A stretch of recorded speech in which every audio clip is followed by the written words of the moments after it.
This book is about how ordinary people make extraordinary change.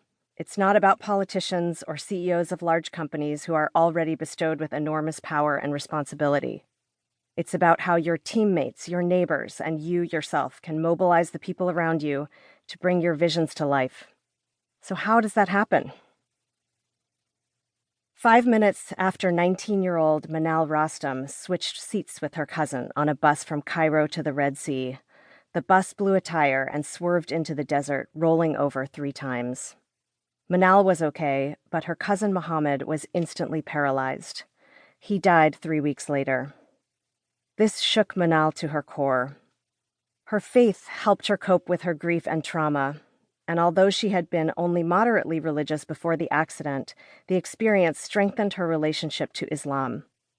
2 years later, although it wasn't necessarily expected by her family, Manal decided to wear the hijab, a traditional Muslim head covering. It was a way to say thank you to God, she told me, for giving me a second chance to live. Manal wore the hijab for the next 14 years. While she faced some criticism from Westerners who were either unfamiliar with the hijab or believe it is oppressive to women, she generally felt accepted in Egypt and Kuwait. And then something changed. More and more women she knew stopped wearing the hijab.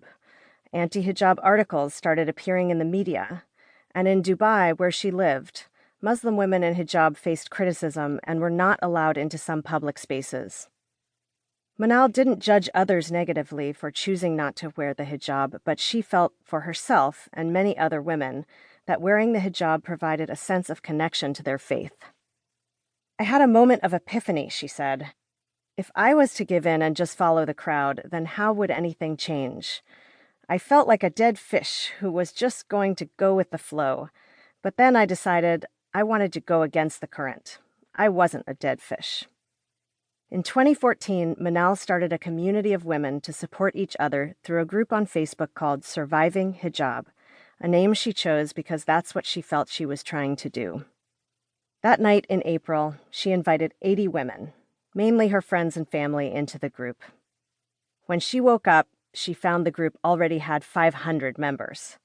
Within months, the community had grown to more than 40,000 women who supported and encouraged one another to be proud of wearing the hijab.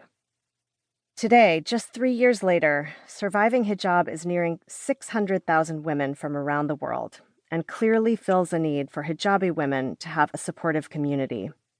Manal's desire to take action has created a movement. With so many supporters behind her, Manal knew that more was possible. In addition to her job at a pharmaceutical company and her role leading this community, Manal is also an athlete, an avid runner. She faces even more criticism as a hijabi athlete, with people constantly asking her things like, "Won't you be hot running in all those layers?" She is often the only hijabi runner in races she competes in, and has seen it as an opportunity to help reduce stereotypes of Muslim women. But she wanted to do more. On the recommendation of a friend, and with the support of all the women in Surviving Hijab behind her, Manal wrote a letter to Tom Wolfe, the head coach for Nike in the Middle East, titled Nike Middle East Veiled Women Runners.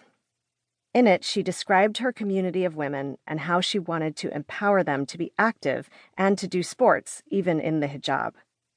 The reason why I'm contacting you is because I have noticed that all pics featuring the Nike Club runners have no veiled women in them, she wrote. It's the Middle East. Shouldn't we have some?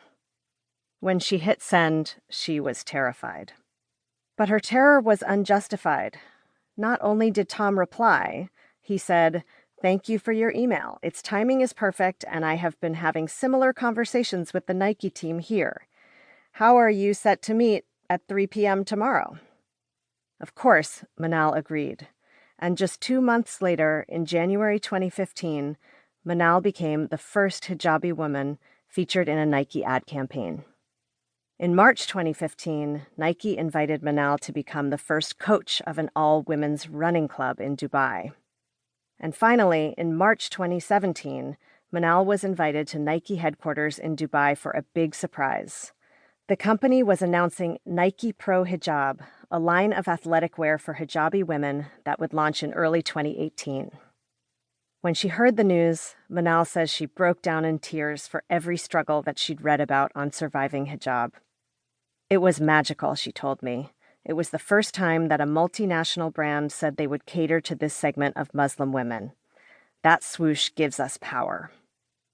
Nike highlights on its website how Manal and other Muslim female athletes tested prototypes of the product for features like fit and breathability, and also gave important cultural feedback, like the fact that it had to be completely opaque. And though Nike was not the first company to make a hijab for Muslim women athletes, having such a big brand behind her gave Manal an enormous sense of accomplishment. She felt that she and others in Nike Pro hijab gear could be role models for young girls who would now see that it's possible to both support your faith and achieve all that you want to do in the world. Manal learned that a shared purpose can help a community overcome stereotypes and drive change.